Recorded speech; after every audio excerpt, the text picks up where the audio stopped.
All right, guys, this is it. This is our last bit of notes on the Middle Ages. We're going to talk very quickly about Spain, the Mongols, and Russia.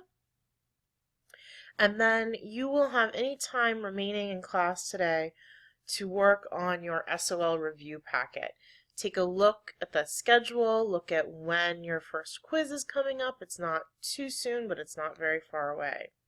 All right, so Spain, Russia, and the Mongols. So Spain, when King Ferdinand and Queen Isabella got married, they united their kingdoms here and here together and made most of what is modern-day Spain. So this is the big thing that happened in the Middle Ages in Spain that impacted the world map today. So, Spain, which is the Iberian Peninsula, was made up of three major kingdoms, Portugal, Castile, and Aragon. In 1469, the King Ferdinand of Aragon married Isabella of Castile. They united their kingdoms and basically made the modern-day country of Spain. Portugal is still Portugal, and there were some smaller kingdoms that got incorporated into modern-day Spain as well. This territory was expanded to include those smaller kingdoms by Charles V, who was a later king of Spain. So how did they take their two kingdoms and make them try to feel like one group of people?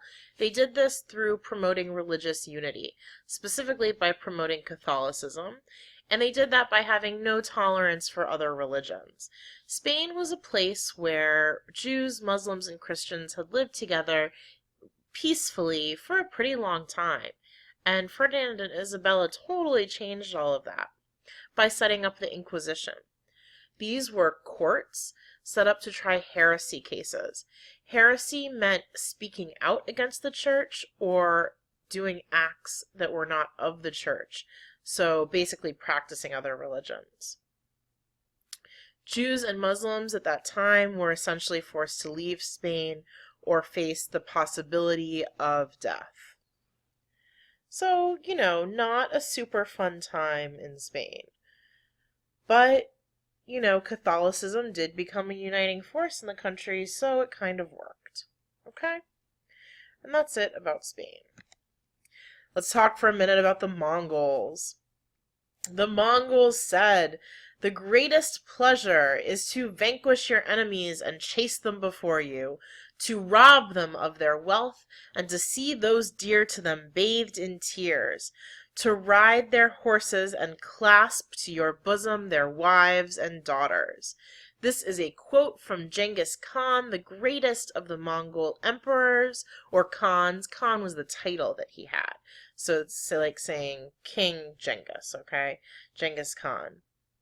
So the greatest thing you can do, right, is kill your enemies, to rob their wealth, to kill the people they love and make the people they love upset, to steal their horses, and to rape their wives and daughters.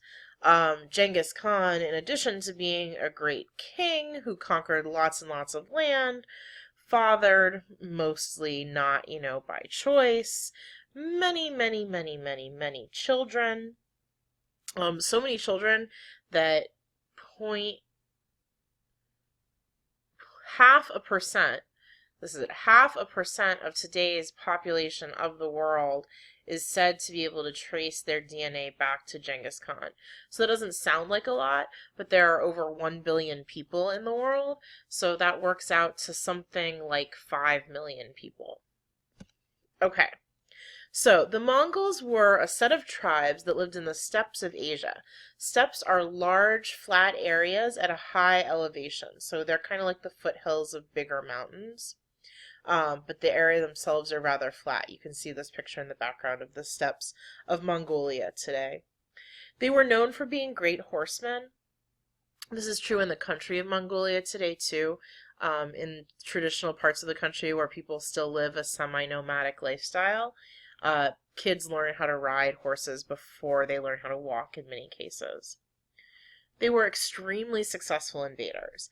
They invaded Russia, China, they set up states all over Southwest Asia, they left a path of destruction where they went. They took over Baghdad, which was the intellectual capital of the Muslim world, and they created a great, very large empire. The greatest of their leaders was Genghis Khan.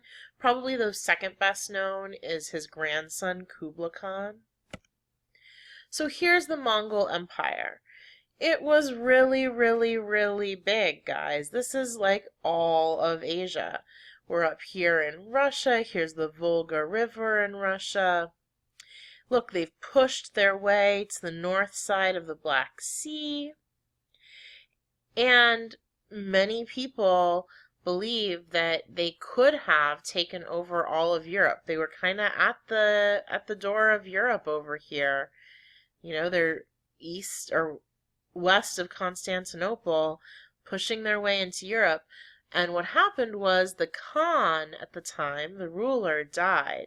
And the leaders, the troops who were over here, went back for the funeral and they never returned. So had that not happened, there's a pretty good chance the Mongols would have continued to push their way into Europe. They knew how to strike quickly and strong, and they were incredibly effective and incredibly brutal. So lastly, let's talk about Russia. The Mongols ruled Russia, much of Russia, as part of their Asian empire. Let's go back for a second. So this land up here, like this is all Russia, right? This land up here is Siberia. It is super, super cold in Siberia. Even today, very, very few people live there. So pretty much all the good land in Russia the Mongols had conquered. So the Mongols ruled Russia as part of their Asian empire until a leader named Ivan III, which stands for Ivan the Great, got rid of Mongol rule, centralized power. He said, I'm the one in charge, everybody else, you be loyal to me. He expanded Russia, and he used the power of the Russian Orthodox Church to unify the people and make them feel like one people, one Russian people again. All right, remember they had these onion domes that developed from the Byzantine style of architecture. St. Cyril had brought Christianity to Russia using the Cyrillic alphabet. All right, and so those are our very short notes on Russia, Spain, and the Mongols. You are done with taking your notes for the day. Yay! Any time you have left should be used on your SOL review packet. All right, good luck. Get some work done.